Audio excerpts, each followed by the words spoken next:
দেখো রান্নাটা ঠিক কতটাই দারুণ লাগছে, লোভনীয়। আসসালামু আলাইকুম, মোমো কিচেন ফ্লোসফুটে সকলকে স্বাগত জানিয়ে আজকে আমি আবার একটা নতুন রেসিপি নিয়ে হাজির হয়ে গেছি। আর বন্ধুরা, আজকে যেটা রেসিপি হবে সেটি হচ্ছে আমি মাছ এই জামা ষষ্ঠী উপলক্ষে আজ একটা দারুণ মজা রান্না করে ভিন্ন স্বাদের আমি মাছ রান্না করে দেখাবো। আর তার জন্য আমি এখানেও নিয়েছি একটা বড় 700 ওজনের। আর রান্নাটা খুবই সহজ আর খেতে কিন্তু দুর্দান্ত হয় বন্ধুরা। জামাইকে কিন্তু রান্না করে দিলে জামাই দারুণ খুশি হয়ে যাবে। আর সেই ধরনের রান্না আজ আমি করে দেখাচ্ছি, আপনাদের সঙ্গে শেয়ার করছি। আর আমার অনুরোধ রইল বন্ধুরা, পুরো ভিডিওটা দেখবেন, আশা করি নিশ্চয়ই ভালো লাগবে। আর রান্নাটা যে খারাপ হবে তা না, রান্নাটা কিন্তু দারুণই ভালো হবে। আর এখানে যে মাছটা নিয়েছি, প্রথমে আমি মাছটাকে বেছে দিই। এত বড় মাছ আমি রান্না করবো না, আমার যতটা লাগবে আমি ততটাই রান্না করব। আর এই মাছটা আমি বেছে ধুয়ে তারপরে দেখাবো। আর এখানে যেগুলো নিয়েছি এর মধ্যে যে স্পেশাল মশলা আমি যেটা নিয়েছি, 4 মগজ। এগুলো দোকানে, মুদি দোকানে বললে আপনারা পেয়ে যাবেন। 4 মগজ আমি রেখেছি কিছুটা। আর এখানে আগে থেকে একটু ভিজিয়ে রেখেছি, 15 মিনিট আগে ভিজিয়ে রাখলেই হবে। এখানে কাজু নিয়েছি, আমি অল্প কিছু কাজু এর মধ্যে দিয়ে দেবো, দিয়ে ভিজিয়ে দেবো। আর এখানে রয়েছে পোস্ত, আমি বাটার সময় পোস্তটা দিয়ে দেবো এর সঙ্গে, দিয়ে বেটে নেব। তো বাটা মশলার মধ্যে এগুলো বেটে নেব, অল্প একটু জিরে বেটে নেব। তো আমি সব রেডি করে নিয়ে যে আপনাদেরকে একেবারে দেখাবো রান্নাশালে, সেখানে দেখাবো। আমি বেশি বড় ভিডিও করবো না। আর রান্না সবসময় সহজ পদ্ধতিতে দেখাই, আজও আমি সহজ পদ্ধতিতে দেখাবো আর মেডিসিনগুলোই দেখাবো। এবারে তবে চলুন একবারে দেখা হবে রান্নাশালে।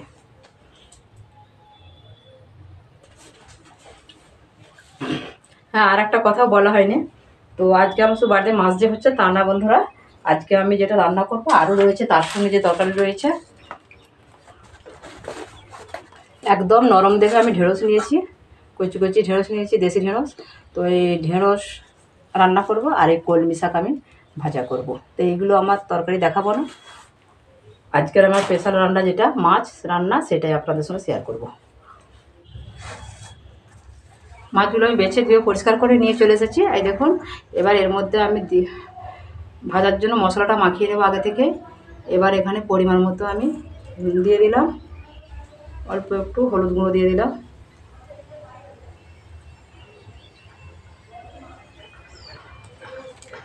এবার সামান্য একটু কাশ্মীরি লঙ্কা গুঁড়ো দিয়ে দিলাম, এতে কালারটা একটু লাল লাল হবে। আমি আজকের মাছটা কিন্তু একটু লাল লাল করে ভাজবো। আরও খানিক সামান্য একটু সাদা তেল দিয়ে দিলাম। একসঙ্গে মশলাটাকে আমি ভালো করে মাখিয়ে নেব। সব মশলাগুলো ভালো করে মাখিয়ে নিয়েছি। এইভাবে আমি এখন রেখে দেবো চাপা দিয়ে। এবার আমি সবজিগুলো কেটে নেব, কেটে নিয়ে একেবারে রান্নাশালে যাব।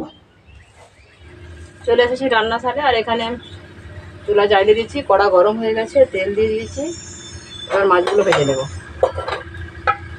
আমি অর্ধেক রিফাইন তেল আর অর্ধেক সরষের তেল দিয়েছি। তেলটা গরম হয়ে গেছে, এবার মাছগুলো ভেজে নেব।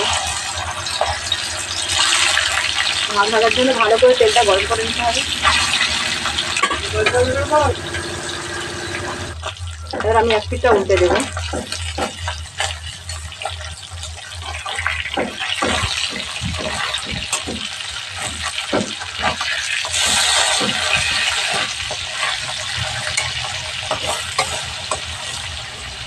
এইভাবে আমি লাল লাল করে ভেজে নেব। আর মাছগুলো সব ভাজা হয়ে গেছে, এবার আমি তুলে নেব। সব মাছগুলো আমি একইভাবে ভেজে নিয়েছি।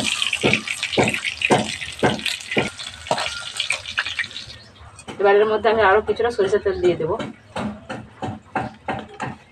তেলটা গরম হয়ে গেছে, এবার আমি কেটে রাখা পেঁয়াজ দিয়ে দেবো।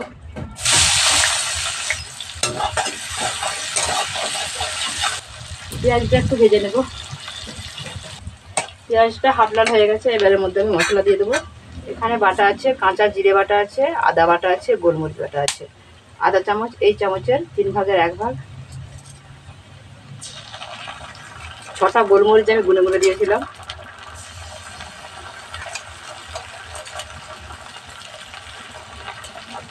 জিরেটা একটু পরে দেবো, রেখে দিচ্ছি।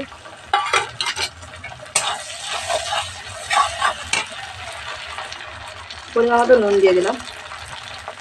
সামান্য 4 ভাগের 1 ভাগ হলুদ গুঁড়ো দিয়ে দিলাম। 4 চামচটি একটু কম লঙ্কার গুঁড়ো দিলাম। এবার একটু পানি দিয়ে দেবো, নাহলে মশলাটা পুড়ে যাবে।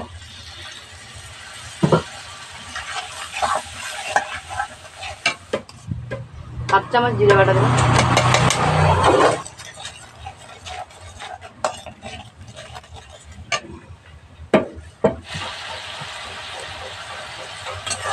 হাফ চামচ ধরে আমি মশলাগুলো কষিয়ে নিয়েছি। এবার এর মধ্যে দিয়ে দেবো 4টে কাঁচা লঙ্কা। এগুলোকে একটু করে, সামান্য একটু করে মুখগুলো একটু করে ফেলে দিয়েছি। 4টে কাঁচা লঙ্কা দিয়ে দেবো। আরও 5 মিনিট ভালো করে মশলাটা কষিয়ে নিয়েছি। ছাড়া ছাড়া হয়ে গেছে। এবার এর মধ্যে দিয়ে দেবো বেটে রাখা মশলাটা।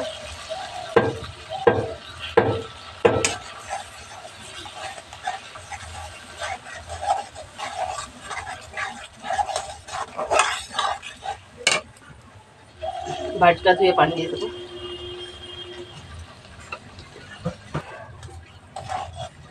বাটা মশলাটা দেওয়ার পর মশলাটা কত সুন্দর লাগছে দেখুন।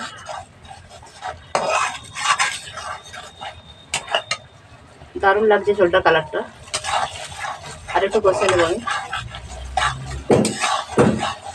আর মশলাটা কষানো হয়ে গেছে। এবার এর মধ্যে আমি পানি দিয়ে দেবো।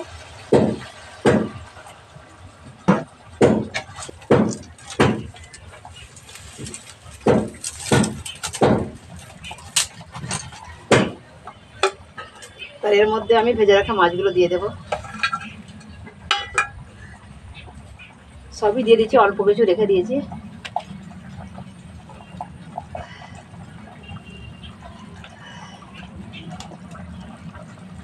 আর সামান্য একটু পানি দিয়ে একটু চাপা দিয়ে দেবো। দেখুন এবার আস্তে আস্তে জাল করে একটু রান্না করে নেব। আমি আস্তে আস্তে 2-3 মিনিট জাল করে নিয়েছি।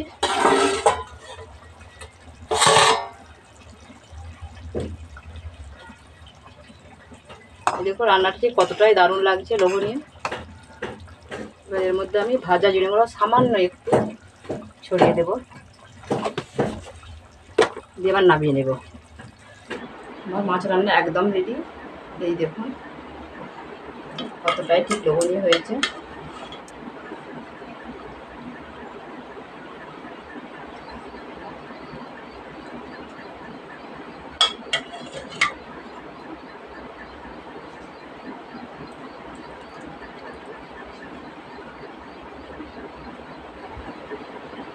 কতটাই লোভনীয় হয়েছে দেখুন মাছ রান্নাটা। আজকের মাছ রান্না ঠিক কেমন হয়েছে কমেন্ট করতে অবশ্যই ভুলবেন না। ভালো লাগলে লাইক শেয়ার করে দেবেন। যারা আমার চ্যানেলের নতুন বন্ধু তাদেরকে বলবো চ্যানেলকে সাবস্ক্রাইব করে পাশে থাকার অনুরোধ রইল। আর দেখুন কতটাই লোভনীয় আর কতটাই সুন্দর হয়েছে। এটা পোস্ত, কাজু আর এখানে 4 মগজ বাটা দিয়ে যে মাছ রান্না করেছি। একবার যদি আপনারা এইভাবে রান্না করে খান তাহলে বারবার বাড়িতে আশা করি আপনারা প্রায় রান্না করবেন। রান্নাটি খুবই মজার হয়। আজকের মতো আমার ভিডিও এখানে শেষ। আবার আসবো অন্য কোনো দিন অন্য কোনো ভিডিও নিয়ে। ততক্ষণ আপনারা ভালো থাকুন, সুস্থ থাকুন। ধন্যবাদ।